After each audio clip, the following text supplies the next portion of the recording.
Ìwé ìfiránṣẹ́ láti ọ̀dọ̀ ọlọ́lá jùlọ Modúpẹ́ Onítìrí Abíọ́lá MOA tí wọ́n kọ ní orúkọ Democratic Republic of the Yoruba sí akọ̀wé gbogbogbò àjọ àgbáyé lórí ìpinnu àwa ọmọ ìbílẹ̀ Yorùbá ti Democratic Republic of the Yoruba láti bẹ̀rẹ̀ sí gba àwọn ohun ìní wa gẹ́gẹ́ bí IYP ti D.R.Y kúrò lọ́wọ́ ibi ọwọ́ àwọn ètò awúrúju àwọn amúnisìn tí wọ́n ń pè ní Nàìjíríà láti ọjọ́ kìíní oṣù Ọ̀pẹ 2025. Ìfitónilétí: àwọn ọmọ ìbílẹ̀ ní ẹ̀tọ́ lórí gbogbo àwọn ilẹ̀ wọn, gbogbo àwọn agbègbè wọn àti gbogbo àwọn ohun àmúṣọrọ̀ tí wọ́n ní.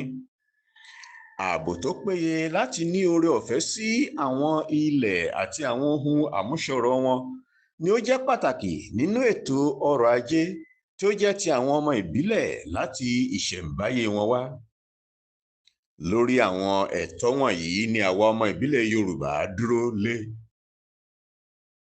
Ìtanijí: lẹ́yìn tí a ti ṣe ìkéde òmìnira wa àti ìfitónilétí ìgbàpadà ohun ìní wa pẹ̀lú àgbékalẹ̀ ètò àti aṣojú ìṣàkóso orílẹ̀-èdè wa, àwọn ètò awúrúju àwọn amúnisìn tí wọ́n ń pè ní Nàìjíríà ṣì pàpà ń tẹ̀síwájú láti máa jí àwọn ohun àmúṣọrọ̀ àwa ọmọ ìbílẹ̀ Yorùbá.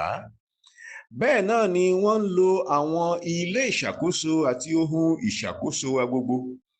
Wọ́n sì fi ìgbéraga dúró sí àwọn bárékè wa, àwọn ẹnubodè, gbogbo àwọn èbúté ọkọ̀ ojú omi àti àwọn pápákọ̀ òfurufú wa. Bẹ́ẹ̀ náà ni ó jẹ́ wípé pẹ̀lú ìwà ìbófinmu, wọ́n fi tipátipá ṣe àmúlò àwọn òfin tiwọn lórí ilẹ̀ àjogúnbá wa. Àwọn alákòóso Nàìjíríà yìí tí ó jẹ́ wípé ètò awúrúju ètò fege lásán ni wọ́n jẹ́, ohun àìbófinmu tí ó ń lo ọ̀nà àìbófinmu. Wọ́n hu ìwà ìbìkítà lọ́pọ̀lọpọ̀ àti ìwà ìgbéraga tí kò ní ìrònú.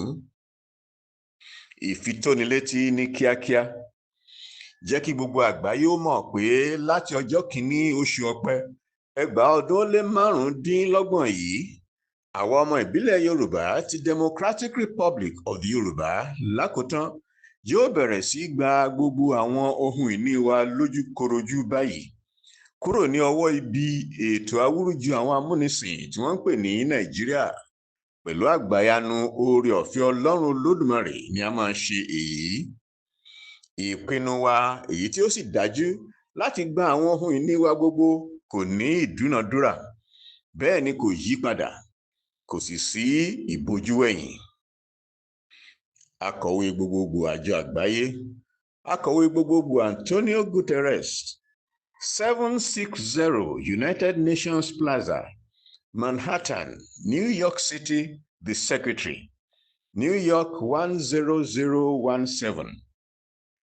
Ọlọ́lá jùlọ, àwa ọmọ ìbílẹ̀ Yorùbá jẹ́ ìran tí Ọlọ́run Olódùmarè fi agbára ẹlẹ́dàá ṣe ìṣẹ̀dá wa láti àtètèkọ́ṣe wa. Ó sì dá wa ní ìran Yorùbá. Ọlọ́run Olódùmarè sì fi ògo rẹ̀ gbé wa kalẹ̀ sórí ilẹ̀ àjogúnbá wa tí àwọn ènìyàn mọ̀ káàkiri gẹ́gẹ́ bí ìṣàkóso Yorùbá, agbègbè ilẹ̀ Yorùbá, orílẹ̀-èdè Yorùbá, ilẹ̀ Yorùbá, èyí tí a wá mọ̀ báyìí gẹ́gẹ́ bí Democratic Republic of the Yoruba.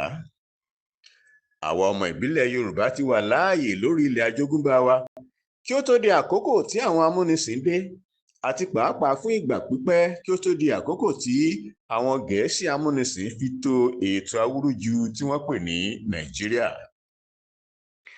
Democratic Republic of the Yoruba kì í ṣe ara ètò fege àwọn amúnisìn tí wọ́n pè ní Nàìjíríà mọ́. Ọlọ́run Olódùmarè ti bá wa gba ìdánimọ̀ wa padà. Bẹ́ẹ̀ ni ó ti bá wa gba ìjẹ́ orílẹ̀-èdè wa padà àti agbára ìṣàkóso ara ẹni wa bákan náà. Nísìnyí, a jẹ́ orílẹ̀-èdè aṣàkóso ara ẹni tí a mọ̀ sí Democratic Republic of the Yoruba. Lọ́wọ́lọ́wọ́ báyìí, ìdí pàtàkì fún ìwé àkọsílẹ̀ yìí ni láti fi tó yín létí, ọlọ́lá jùlọ, wípé láti ọjọ́ kìíní oṣù Ọ̀pẹ 2025, àwa ọmọ ìbílẹ̀ Yorùbá yóò bẹ̀rẹ̀ sí gba àwọn ohun ìní ìṣàkóso wa ní orí ilẹ̀ àjogúnbá wa tí ó jẹ́ ilẹ̀ aṣàkóso ara ẹni. Lójúkorojú ni a sì máa gbà wọ́n. Eléyìí wà fún pé kí gbogbo àgbáyé lè fi ojú wọn rí àwọn aṣojú ìṣàkóso wa lẹ́nu iṣẹ́ wọn ní gbogbo oríkò iléeṣẹ́ ìṣàkóso wa, ní gbogbo ẹnubodè, àwọn bárékè, àwọn èbúté ọkọ̀ ojú omi wa, pápákọ̀ òfurufú àti bẹ́ẹ̀ bẹ́ẹ̀ lọ. A ò ní tàdí mẹ́yìn, bẹ́ẹ̀ ni a ò ní ju ọwọ́ sílẹ̀. A máa gba àkóso ilẹ̀ àjogúnbá wa, ilẹ̀ aṣàkóso ara ẹni wa, a ó sì gba gbogbo àwọn ohun ìní wa nípa oore-ọ̀fẹ́ àgbàyanu Ọlọ́run Olódùmarè. Gbogbo ọ̀nà pátá ni a máa lò láti mú èyí wá sí ìmúṣẹ. Tí ó bá tilẹ̀ máa gba wípé ká tún èyíkéyìí nínú àwọn ohun ìní wa kọ́ ní gbígbà wọ́n padà, a máa gbà wọ́n ni, a sì tún wọn kọ́. Láìsí àní-àní, gbogbo ọ̀nà pátá tí ó bá wà ní àrọ́wọ́tó wa ni a máa lò láti gba gbogbo àwọn ohun ìní tí Ọlọ́run fi fún wa pẹ̀lú oore-ọ̀fẹ́ Ọlọ́run. Àwa ọmọ ìbílẹ̀ Yorùbá ní ìrètí wípé ẹ̀yin ọlọ́lá jùlọ kò ní kùnà lórí àwọn ìlérí tí ẹ ti ṣe fún àwọn ọmọ ìbílẹ̀. Ẹ sọ wípé nísìnyí àti títí láé, a dúró pẹ̀lú gbogbo yín láti rí wípé àwọn ẹ̀tọ́ yín wá sí ìmúṣẹ gẹ́gẹ́ bí ọmọ ìbílẹ̀ ní ibi gbogbo. Ọ̀rọ̀ láti ẹnu Antonio Guterres, akọ̀wé gbogbogbò àjọ àgbáyé. Ẹ tún sọ báyìí wípé nítorí tí ó jẹ́ ọ̀kan gbòógì nínú iṣẹ́ wa, a sọ ní ohùn rara wípé àwọn ẹ̀tọ́ àwọn ọmọ ìbílẹ̀ ní ẹnìkọ̀ọ̀kan tàbí ní àpapọ̀ kò ní ìdúnàdúrà. Gbólóhùn ọ̀rọ̀ láti ẹnu Antonio Guterres, akọ̀wé gbogbogbò àjọ àgbáyé.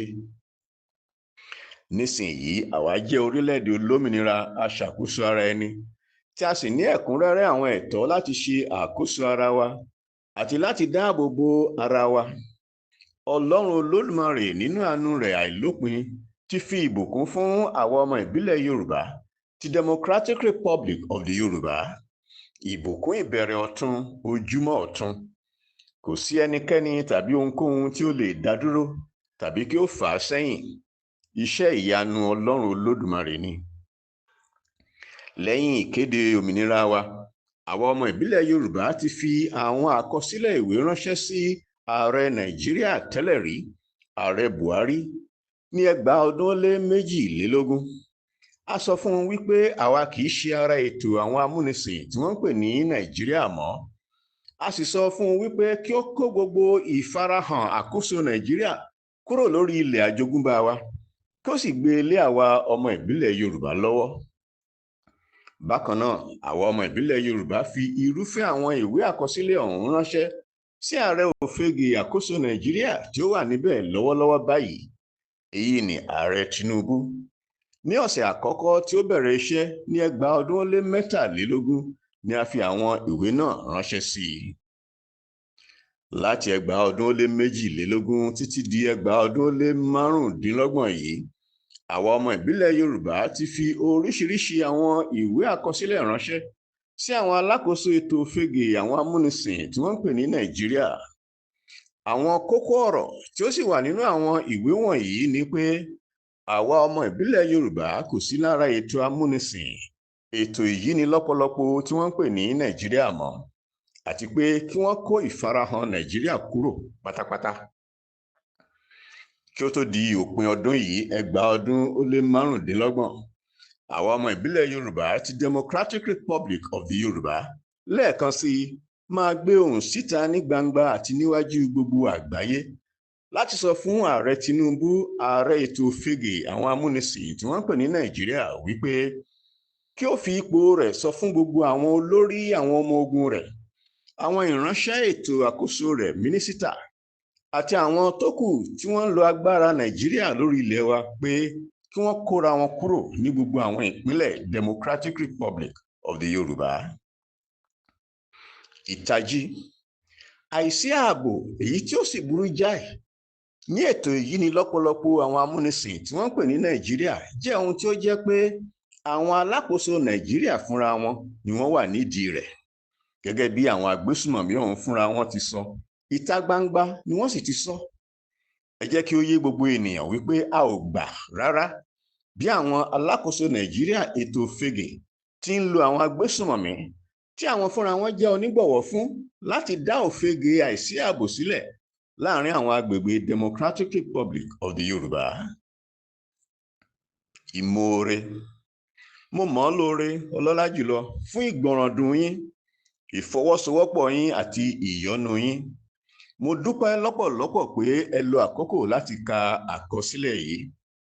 Tí ó bá wá jẹ́ pé ètò awúrúju àwọn amúnisìn tí wọ́n ń pè ní Nàìjíríà bá pinnu láti tọ ipasẹ̀ ìpalára tí wọ́n kọ ọ̀nà àlàáfíà, àwa ọmọ ìbílẹ̀ Yorùbá ní ìgbàgbọ́ wípé a lè fi ọkàn tán àwọn ìlérí àjọ àgbáyé pé àwọn yóò fi tinútinú wọn ṣe àtìlẹ́yìn fún àwọn ẹ̀tọ́ àwọn ọmọ ìbílẹ̀, tí àwọn ẹ̀tọ́ wọ̀nyí sì dúró gbọ̀n nísìnyí àti títí ayé.